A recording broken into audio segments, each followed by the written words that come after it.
يا أيها الذين آمنوا اتقوا الله হে ঈমানদারেরা এক নাম্বার আল্লাহকে ভয় করো মানে ঈমানওয়ালার সাথে সাথে মুহসিন হয়ে যাও পরহেজগার হয়ে যাও তুমি যদি পরহেজগার হও তিলকাল জান্নাতুল্লাতী নূরিতু মিন ইবাদিনা মান কানা তাকিয়া আল্লাহ রাব্বুল আলামিন বলেন জান্নাত ওই এই জান্নাত তাদের জন্য যারা পরহেজগার যারা মুত্তাকি যারা নেক আমলওয়ালা তাদের জন্যই জান্নাত এক নাম্বার হলো আপনি ঈমানওয়ালা আমলওয়ালা হতে হবে দুই নাম্বার হলো যদি আপনি কুরআন জাননেওয়ালা না হন তাহলে যারা জানে তাদের সাথী হতে হবে কথা কোন ঠিক কিনা যারা জানে আমরা তাদের সাথে আছি না নাই আরো জোরে চিল্লায় এখন আছি না নাই এই মাদ্রাসা কুরআন শিক্ষা দেওয়া হয় কিনা এই মাদ্রাসায় জান্নাতি আলোচনা হয় কিনা এই মাদ্রাসা আপনার সন্তানকে জান্নাতের রাস্তা দেখায় অন্য এক হাদিসের মধ্যে নবীজি বলেন কিয়ামতের ময়দানে কুরআনওয়ালাদেরকে এমন পোশাক পরিধান করানো হবে এমন সম্মানজনক পোশাক তাদেরকে পরিধান করা হবে সূর্য উপেক্ষায় এই পোশাকটা আরো আলোকিত হবে এদের মা বাবার মধ্যে এমন তাজ পরানো হবে যেই তাজটা সূর্য অপেক্ষায় আরো আলোকময় হবে এখন মা বাবার যদি এত সম্মান হয় কুরআনওয়ালার সম্মান আছে না নাই আরো জোরে এখন আছে না নাই আল্লাহর নবী বিশ্ব নবী রাহমাতুল লিল আলামিন বলেন ইন্না লিল্লাহি আহলিনা মিনান নাস মানুষের মধ্য থেকে কিছু মানুষ আছে যারা হইল আল্লাহর পরিবার সুবহানাল্লাহ কোন মানুষের মধ্য থেকে কিছু মানুষ আছেন যারা আল্লাহর পরিবার আমরা সকলেই আল্লাহর পরিবার হতে চাই কিনা জোরে কোন হতে চাই কিনা মানুষের মধ্য থেকে কিছু মানুষ আছে যারা আল্লাহর পরিবার সাহাবায়ে কেরাম জিজ্ঞেস করলেন ইয়া রাসূলুল্লাহ মানহুম ওগো নবীজি এরা কারা আল্লাহর পরিবার আপনি যে বললেন এরা কারা হবে আল্লাহর নবী বিশ্ব নবী রাহমাতুল লিল আলামিন বলেন হুম আহলুল কুরআন আহলুল্লাহ আল্লাহর নবী বলেন যারা কুরআনওয়ালা তারা হইলেন আল্লাহর পরিবার আপনাদের সাথে আলোচনা করতে চাই সেটা হলো আল্লাহ রাব্বুল আলামিন বলেন ইয়া আইয়ুহাল্লাযীনা আমানু হে ঈমানদারেরা ইত্তাকুল্লাহ আল্লাহকে ভয় করো ওয়া কুনু মা'আস সাদিকিন সত্যবাদীদের সাথী হও এই হইল আয়াতের মোটামুটি তর্জমা প্রথমে আমি আপনাদেরকে জিজ্ঞেস করি এখানে কারা কারা আছেন জান্নাতে যেতে চান না সবাই যেতে চান কারা কারা জান্নাতে যেতে চান হাত উঠান আল্লাহকে দেখান নারায়ে তাকবীর আরে শাহজালালের দেশের মানুষ জোরে কোন নারায়ে তাকবীর নারায়ে তাকবীর আমরা সকলেই জান্নাতে যেতে চাই দুইটা প্রশ্নের উত্তর দিয়েই আলোচনা শেষ করব প্রথম নম্বর প্রশ্ন হলো আমরা যারা জান্নাতে যেতে চাই আমরা জান্নাতে কখন যাব দ্বিতীয় নম্বর হলো আমরা জান্নাতে যারা যেতে চাই কিভাবে যাব এই দুইটা কথা বলেই আলোচনা শেষ করব শুনতে রাজি আছেন আরো জোরে কোন রাজি আছেন প্রশ্ন কয়টা প্রথম প্রশ্ন আমরা জান্নাতে কবে যাব বুঝেন কথা এখন আসেন এই কবে যাবটা বুঝাইতে হলে আপনাদেরকে কিছু কথা বলে বুঝাতে হবে প্রথম কথা হলো জান্নাতে যেতে হলে প্রথম শর্ত হলো ঈমান থাকতে হবে ঠিক কিনা আরো জোরে কোন ঈমান ছাড়া জান্নাতে যাওয়া সম্ভব জোরে কোন এখন সাহাবা একরাম রাসূলকে মাঝে মধ্যে ঈমান সম্পর্কে জিজ্ঞাসা করতেন, তো নবীজি অবস্থা ভেদে উত্তর দিতেন। একবার জিজ্ঞেস করা হলো, ইয়া রাসূলুল্লাহ, ঈমান কি? নবীজি জবাব দিলেন, আন তাশহাদা আল্লা ইলাহা ইল্লাল্লাহ ওয়া আন্না মুহাম্মাদান আবদুহু ওয়া রাসূলুহু ওয়া ইকামিস সালাহ ওয়া ইতাই ওয়াজ যাকাহ ওয়াল হজ্জ ওয়া সাওমি রমাদান। নবীজি জবাব দিলেন, ঈমান হইল আল্লাহ তাআলার একত্ববাদের সাক্ষী দেওয়া, নবী করিম সাল্লাল্লাহু আলাইহি ওয়াসাল্লামকে রাসূল হিসেবে সাক্ষ্য দেওয়া। আমি আপনাদেরকে জিজ্ঞেস করি, এই মাহফিলে যারা বসেছেন, আমরা বিশ্ব নবী রাহমাতুল লিল আলামিনকে শেষ নবী হিসেবে মানি কি মানি না? আরো জোরে কোন মানি কি না? তাহলে আজকের এই মাহফিলকে সাক্ষ্য বানাইয়া আমরা স্পষ্ট ভাষায় এই কথা বলে দিতে চাই, কোন কাদিয়ানি যদি নবুয়তের দাবি নিয়ে আমাদের মাঝে আসতে চায়, নবী হিসেবে তো মানবই না, বরঞ্চ জুতা পিঠে করে আমাদের দেশ থেকে এদেরকে তাড়িয়ে দিব ইনশাআল্লাহ। আরো জোরে কোন ঠিক কিনা?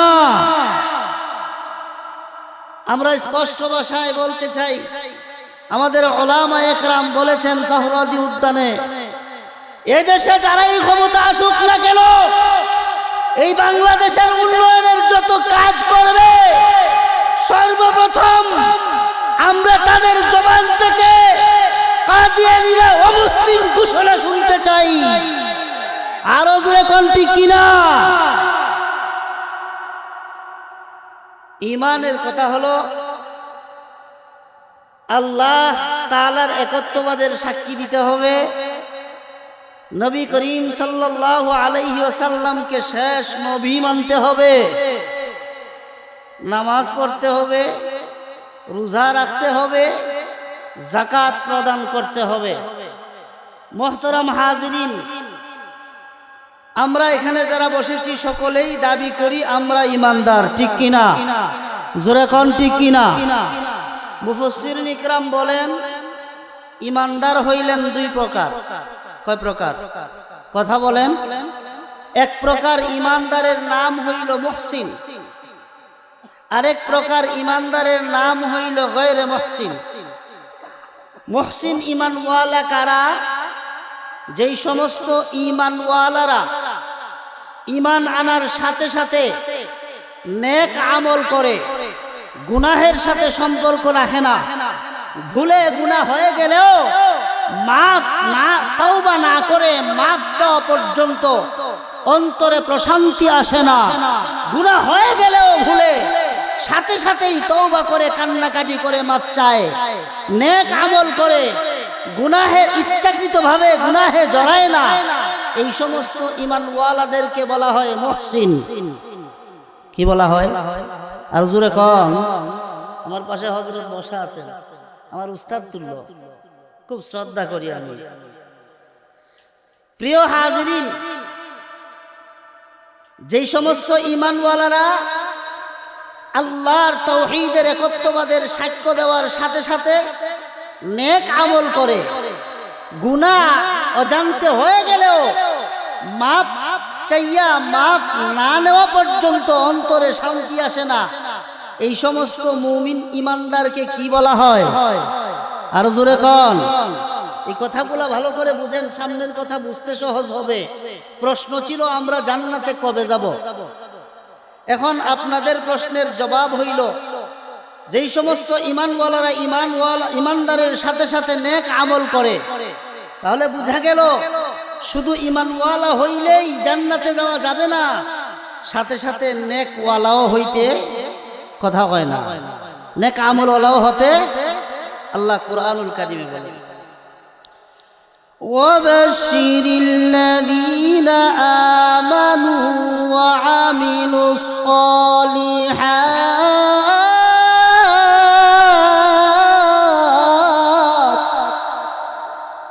আর জোরে বলবেন না আল্লাহু আকবার।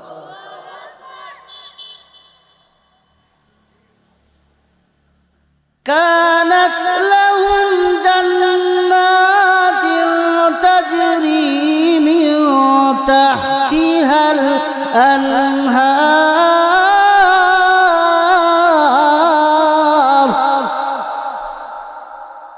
আল্লাহ রাব্বুল আলামিন বলেন, সুসংবাদ ও নবীজি সুসংবাদ দিন, যারা ঈমান আনে এবং নেক আমল করে। কিসের সুসংবাদ? যারা ঈমান আনবে এবং নেক আমল করবে, আল্লাহ বলেন তাদেরকে জান্নাতের সুসংবাদ দেন।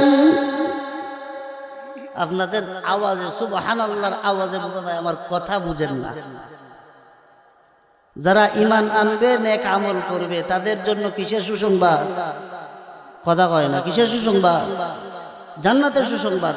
এই জান্নাতের সুসংবাদ শুনলে আপনারা খুশি হন না বেজার হন? তাহলে সুবহানাল্লাহ জুড়ে কোন। আল্লাহ আরেক আয়াতে বলেন, বালা মান আসলামা ওয়াজহাহু লিল্লাহি ওয়া হুয়া মুহসিন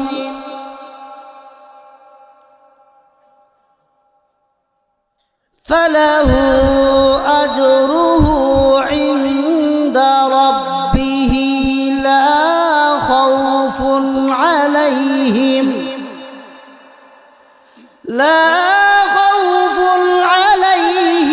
ওয়ালা হুম ইয়াহজানুন।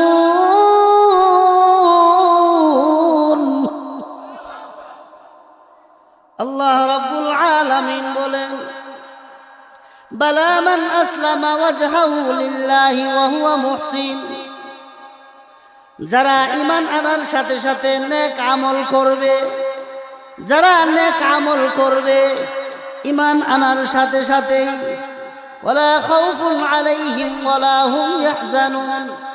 আল্লাহ রাব্বুল আলামিন বলেন, তাদের রবের পক্ষ থেকে তাদের জন্য পুরস্কার হলো।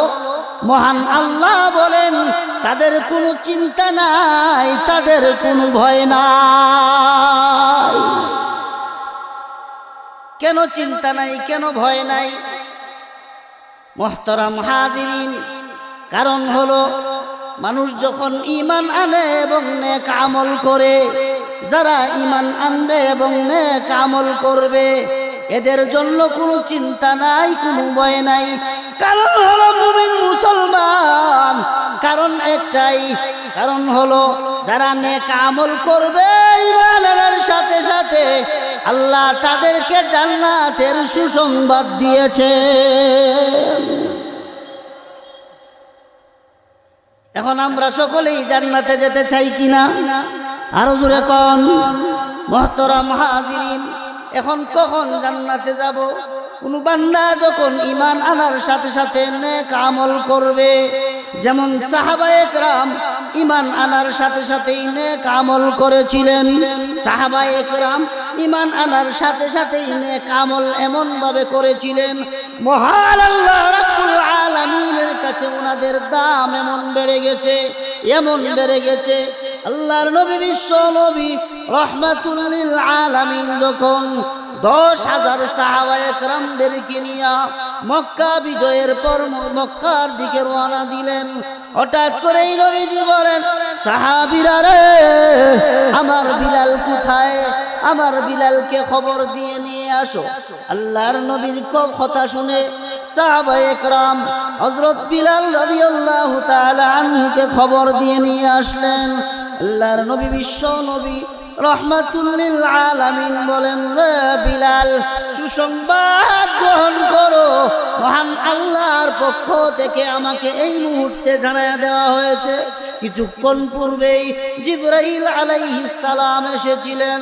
রে বিলাল, জিবরাইল আমাকে জানায়া দিয়ে গেছেন, ওগো নবীজি, আপনি যখন আপনার কাফেলা নিয়ে মক্কার মধ্যে ঢুকবেন তখন সর্বপ্রথম বিজয়ের পতাকা বিলালের হাতে দিয়া কাবা শরীফের ছাদে উঠাইয়া দিবে। আল্লাহর নবী বলে, বিলাল, মক্কাতে যখন ছিলাম হিজরতের পূর্বে, ইসলামের জন্য আমার অনেক সাহাবারা জীবন দিয়েছে।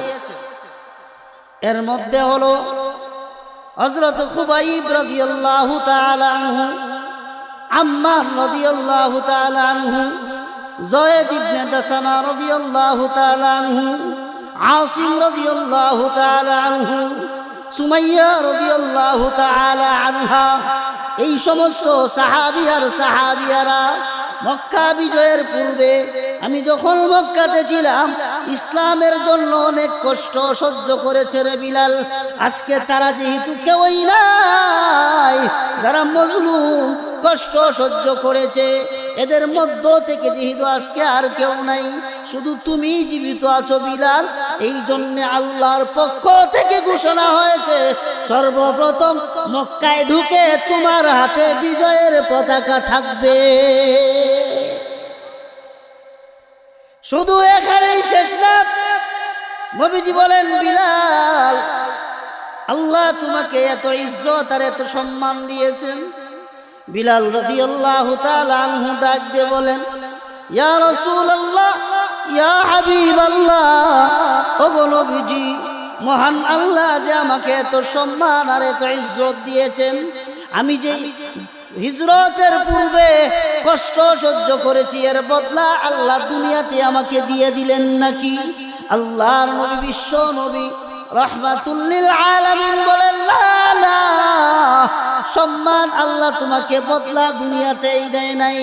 আরে বিলাল, আল্লাহ তো তোমার হাতে ইসলামের পতাকা উড্ডীন দেখতে চেয়েছেন এবং জিবরাইল আমাকে জানাইয়া দিয়েছেন, তুমি যখন দুনিয়া থেকে বিদায় হবে, দুনিয়া থেকে বিদায় হওয়ার আগে আল্লাহর জান্নাতের সুসংবাদ গ্রহণ করো। তাহলে যারা ইমানদার, প্রথম নম্বর, যারা ইমানওয়ালা এবং নেক আমল করবে, দুনিয়াতেও আল্লাহ ইজ্জত দিবেন, সম্মান দিবেন, আখিরাতেও আল্লাহ দিবেন জান্নাত।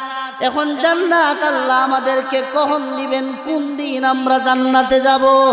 একজন ইমানওয়ালা যখন নেক আমল নিয়ে কবরের জিন্দেগিতে যাবে, কবরের জিন্দেগিতে যখন যাবে, কবরের জীবন শেষ হবে, হাসরের ময়দান শেষ হবে, কবর এবং হাসরের ময়দান শেষ করে জান্নাতের ভিতরে যখন যাবে, মুহসিন ঈমানওয়ালাদের কাছে মনে হবে, আমি সকালবেলা দুনিয়াতে ছিলাম, বিকালবেলা জান্নাতে।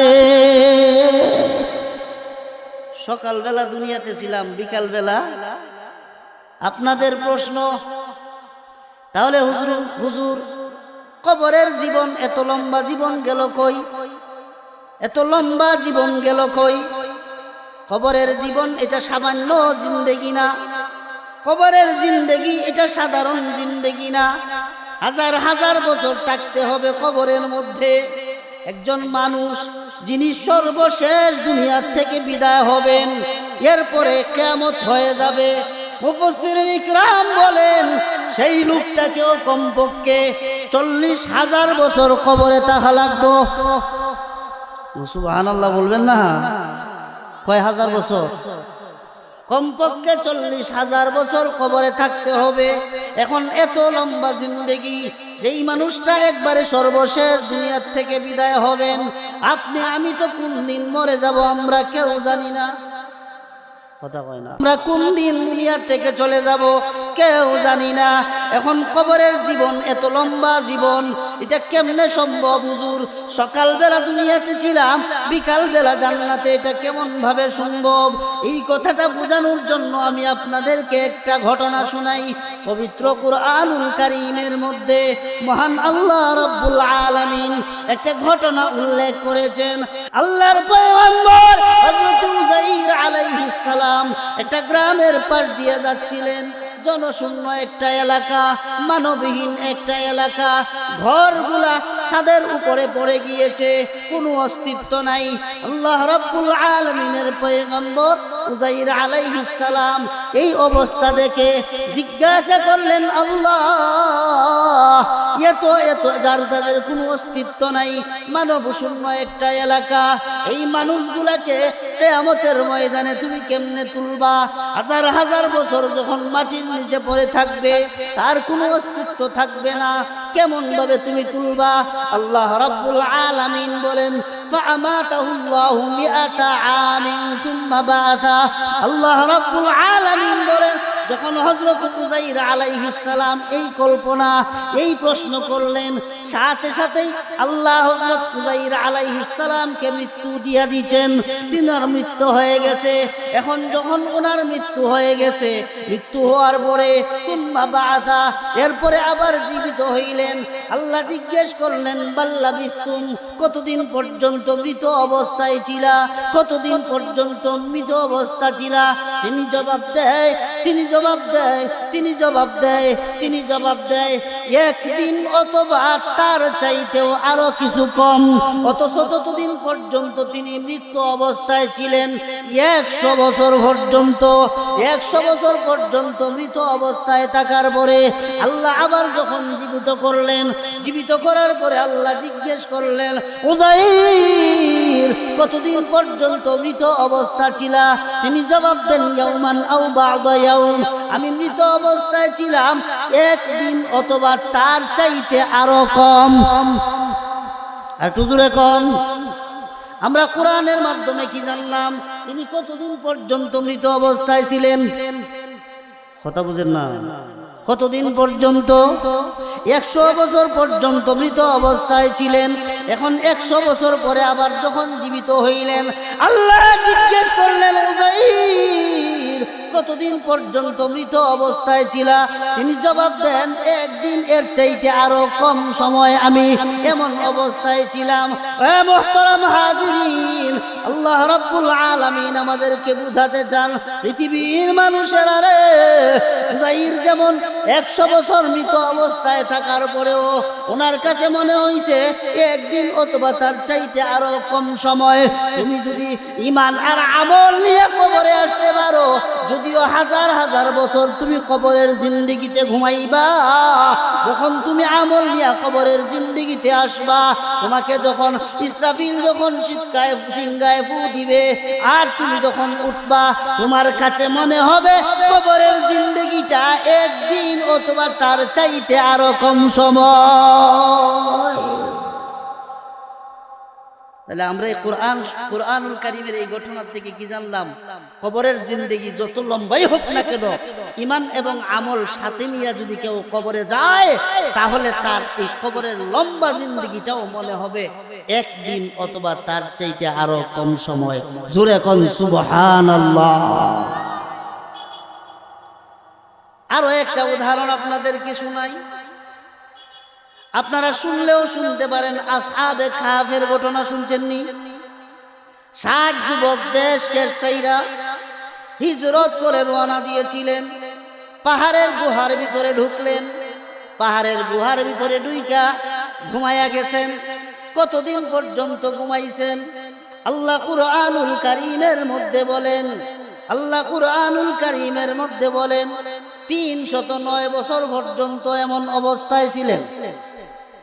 সুবহানাল্লাহ বলবেন না? কয় বছর? 309 বছর পর্যন্ত ঘুমাইয়া ছিলেন। মুহতারাম হাজিরিন, 309 বছর পর্যন্ত ঘুমানোর পরে যখন জাগলেন, ক্বালা কাইলুম মিনহুম কাম লাবিসতুম, জিজ্ঞাসাকারী জিজ্ঞাসা করলেন, কতদিন পর্যন্ত ঘুমায়া ছিলা, মৃত অবস্থায় ছিলা? কুলনা, তারা জবাব দেয়, লাবিসনা।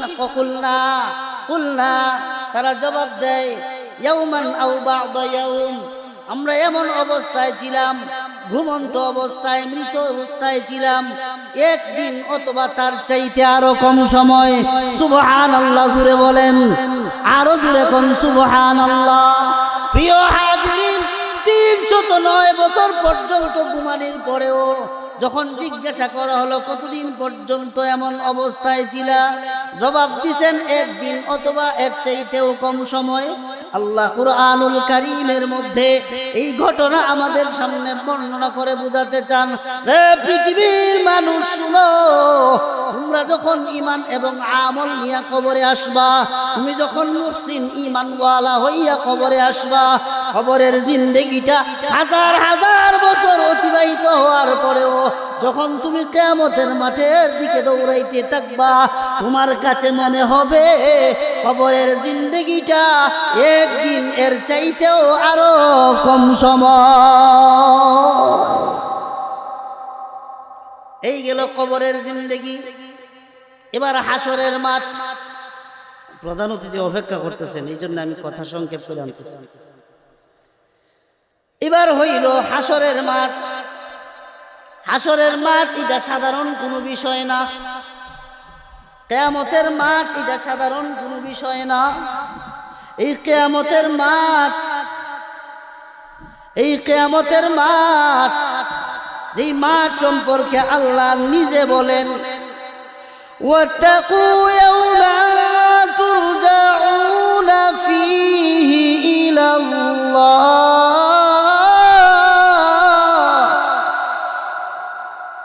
ওই দিনকে ভয় করো যেই দিন তোমরা আমি আল্লাহর কাছে ফিরে আসতে হবে। ওই দিনকে ভয় করো যেই দিন আল্লাহর কাছে তোমাদেরকে আবার ফিরে যেতে হবে। এই দিনটা কত লম্বা হবে, কেমন দিন হবে, আল্লাহ রাব্বুল আলামিন পবিত্র কুরআনুল কারীমের মধ্যে বলে দিয়েছেন। এই হাসরের মাঠ একটা দিন এতটা লম্বা হবে, 50,000 বছরের সমান একটা দিন হবে। কয় হাজার বছর? তারুজুল মালাইকাতু ওয়ার রূহ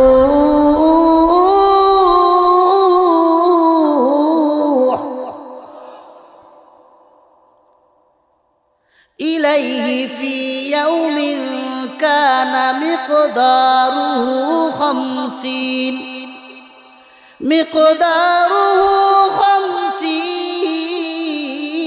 আলফ সানা। আল্লাহ রাব্বুল আলামিন বলেন, কিয়ামতের একটা দিন 50,000 বছরের সমান হবে।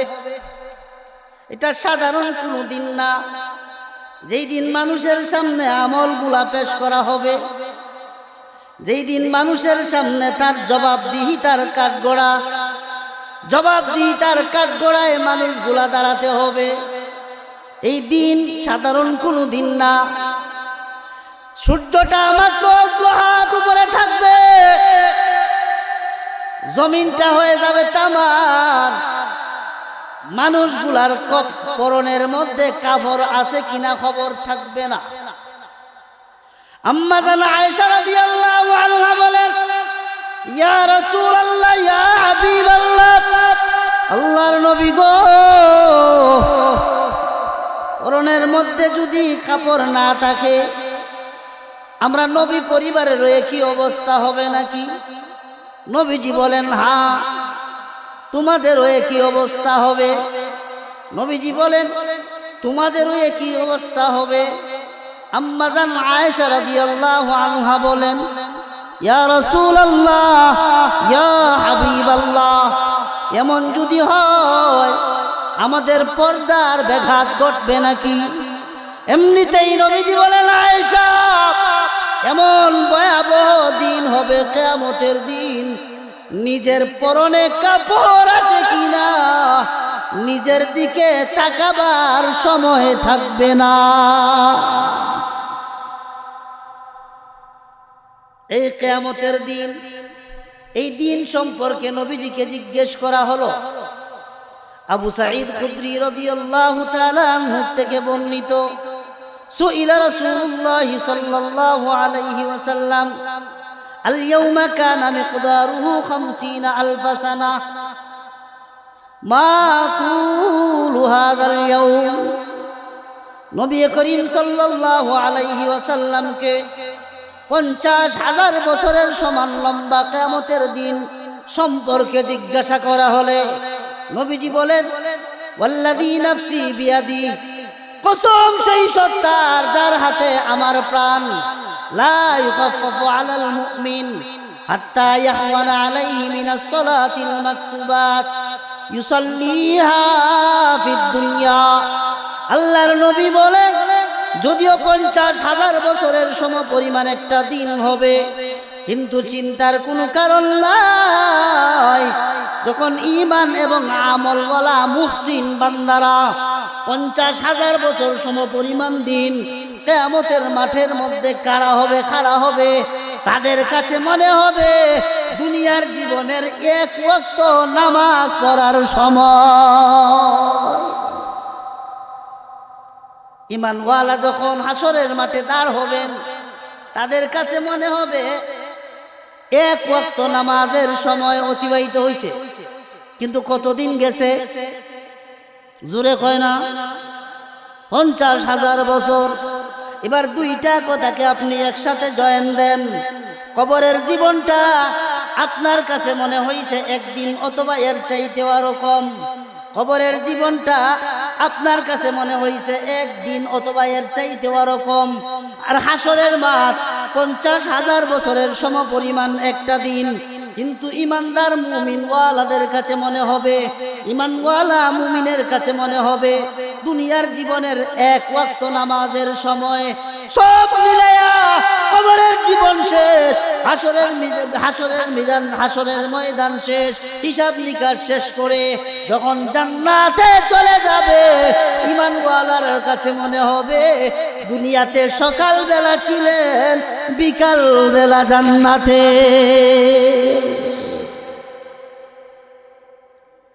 আপনাদের প্রশ্ন হবে, হুজুর কিয়ামতের মাঠ এত লম্বা সময়, হাদিস দ্বারা প্রমাণিত মাত্র এক ওয়াক্ত নামাজের সময় কিছু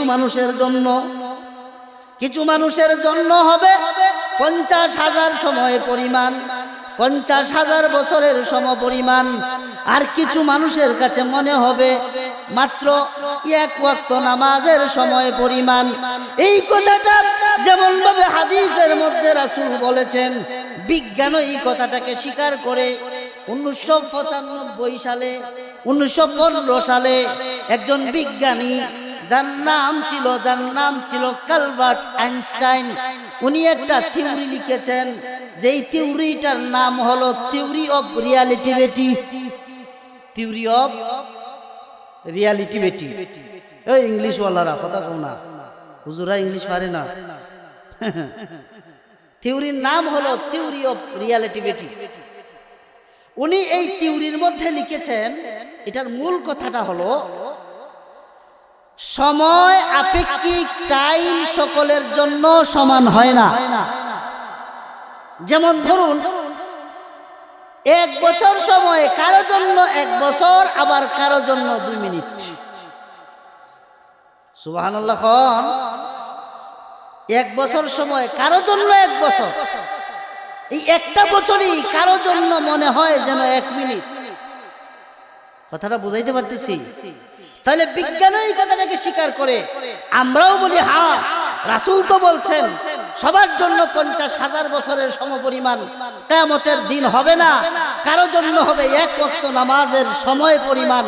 সুতরাং মুহতারাম হাজিরিন, আমরা যদি ঈমান এবং আমল নিয়ে কবরে যাইতে পারি, তাহলে হাজার হাজার বছরের কবরের জীবন আর কিয়ামতের ময়দান 50,000 বছরের সমপরিমাণ জীবন মনে হবে ঈমান এবং আমল ওয়ালাদের কাছে সকালবেলা দুনিয়াতে ছিলেন, বিকালবেলা জান্নাতে।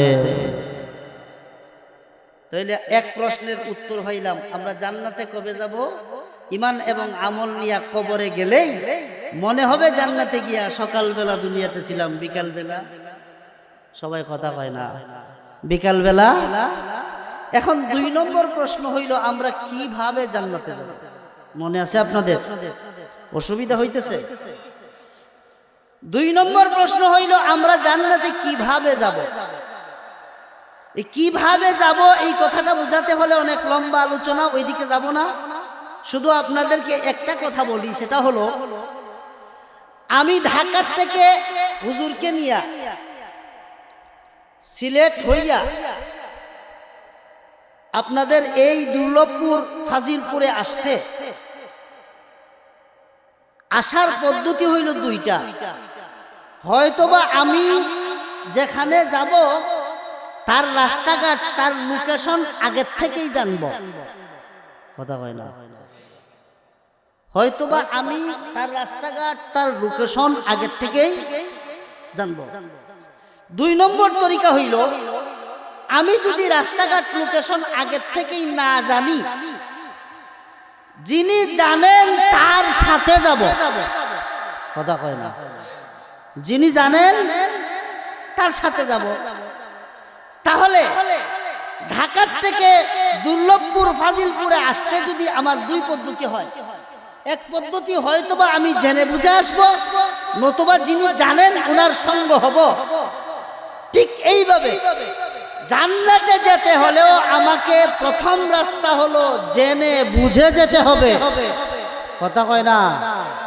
প্রথম কথা হইল জান্নাতে যেতে হলেও আমি কোন রাস্তায় যাব এই রাস্তাটা জানতে হবে, কথা কন। এই জানার নামই হইল কোরআনী শিক্ষা, কথা কয় না। এই জানার নামই হইল কোরআনী শিক্ষা। এই কোরআনী শিক্ষা যদি আপনি জানেন, আপনার সন্তানকে যদি কোরআনী শিক্ষা দেন, তাহলে জান্নাতের রাস্তা কোরআনী শিক্ষায় শিখায়া দেয়, বাতায়া দেয়, বুঝায়া দেয়, কোন ঠিক কিনা। কোন মানুষ যদি কোরআনী শিক্ষায় শিক্ষিত হয়, তাহলে জান্নাতের রাস্তা চিনতে পারে। আমি আপনাদেরকে জিজ্ঞেস করি, আপনাদের এই মাদ্রাসায় কোরআনী শিক্ষা আছে না নাই? আরো জোরে কোন। এই কোরআন শিক্ষা আপনাকে জান্নাতে নিয়ে যাবে বললেই তো হবে না। যদি কোরআন ওয়ালা হয়, কোরআন জানে, কোরআনের উপর আমল করে, কোরআন জান্নাতে নিয়ে যাবে, সেটা বললেই তো হবে না। আপনাদের দলিল লাগবে। দলিল হইল হাদিস শরীফের মধ্যে হযরত জাবির রাদিয়াল্লাহু তাআলা আনহু থেকে বর্ণিত হাদিস। নবীজি বলেন, আল কোরআন শাফিউম মুশাফফা। কোরআন হইল এমন সুপারিশকারী যার সুপারিশ আল্লাহ গ্রহণ করবেন। আর জোরে কোন। আল্লাহর নবী বিশ্ব নবী রাহমাতুল লিল আলামিন বলেন, কোরআন হইল এমন সুপারিশকারী যার সুপারিশ মহান আল্লাহ গ্রহণ করবেন। ওমা হিনুন মুসাদ্দাক। নবীজি বলেন, কোরআন হইল সত্যায়িত প্রতিবাদী, সে সত্যিকারের প্রতিবাদী। মা জাআলাহু আমামা কাদাহু ইলাল জান্নাহ। নবীজি বলেন যে এই কোরআনকে সামনে রাখবে, কোরআন তাকে জান্নাতের রাস্তা দেখায়া দিবে। নবীজি বলেন, এরপরে বলেন, ওয়ামান জাআলা খালফা যাহরি কাদাহু সাকাহু ইলান নার। আল্লাহর নবী বলেন, যারা কোরআনকে সামনে রাখবে, কোরআন তাকে জান্নাতের রাস্তা দেখাবে। যারা কোরআনকে পিছনে রাখবে, কোরআন তাদেরকে জাহান্নামের দিকে নিয়ে যাবে। দুই নম্বর হইল আনাস ইবনে মালিক রাদিয়াল্লাহু তাআলা আনহু থেকে বর্ণিত হাদিস। আল্লাহর নবী বিশ্ব নবী রাহমাতুল লিল আলামিন বলেন, ইউকালু লিসাহিবিল কুরআন। কিয়ামতের ময়দানে কোরআন ওয়ালাদেরকে বলা হবে, ইকরা ওয়ারতাকি, পড়ো এবং ছড়ো, পড়তে থাকো আর চড়তে থাকো। আর বলা হবে ওয়ারাত্তিল কামা কুনতা তুরাত্তিলু ফিদ দুনিয়া, ধীর স্থির ভাবে পড়ো, তারতিলের সাথে পড়ো, যেমন ভাবে তুমি দুনিয়াতে পড়েছিলে। কেননা যেখানে গিয়ে পড়া তোমার পড়া শেষ হবে, সেখানেই হবে তোমার জান্নাতের বাসস্থান। তাহলে এই কোরআন আমাদেরকে জান্নাতের পথ দেখায় কিনা? কোরআন আমাদেরকে জান্নাতের দিকে নিয়ে যাবে কিনা। 2 নম্বর হলো যদি আমি কোরআন না জানি তাহলে কি করব। 2 নম্বর তরিকা হলো যারা জান্নাতের রাস্তা চিনে তাদের সাথী হওয়া।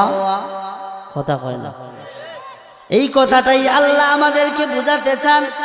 ইয়া আইয়ুহাল্লাযীনা আমানুত্তাকুল্লাহ, হে ঈমানদারেরা 1 নাম্বার আল্লাহকে ভয় করো, মানে ঈমানওয়ালার সাথে সাথে মুহসিন হয়ে যাও, পরহেজগার হয়ে যাও। তুমি যদি পরহেজগার হও তিলকাল জান্নাতুল্লাতী নূরিতু মিন ইবাদিনা মান কানা তাকিয়া। আল্লাহ রাব্বুল আলামিন বলেন জান্নাত, এই জান্নাত তাদের জন্য যারা পরহেজগার, যারা মুত্তাকি, যারা নেক আমলওয়ালা, তাদের জন্যই জান্নাত। 1 নাম্বার হলো আপনি ঈমানওয়ালা আমলওয়ালা হতে হবে। 2 নাম্বার হলো যদি আপনি কোরআন জাননেওয়ালা না হন তাহলে যারা জানে তাদের সাথী হতে হবে। কথা কোন ঠিক কিনা? যারা জানে আমরা তাদের সাথে আছি না নাই? আরো জোরে চিল্লায় এখন আছি না নাই? এই মাদ্রাসা কোরআন শিক্ষা দেওয়া হয় কিনা? এই মাদ্রাসায় জান্নাতি আলোচনা হয় কিনা? এই মাদ্রাসা আপনার সন্তানকে জান্নাতের রাস্তা দেখায়। অন্য এক হাদিসের মধ্যে নবীজি বলেন কিয়ামতের ময়দানে কোরআনওয়ালাদেরকে এমন পোশাক পরিধান করানো হবে, এমন সম্মানজনক পোশাক তাদেরকে পরিধান করা হবে। সূর্য উপেক্ষায় এই পোশাকটা আরো আলোকিত হবে। এদের মা বাবার মধ্যে এমন তাজ পরানো হবে যেই তাজটা সূর্য অপেক্ষায় আরো আলোকময় হবে।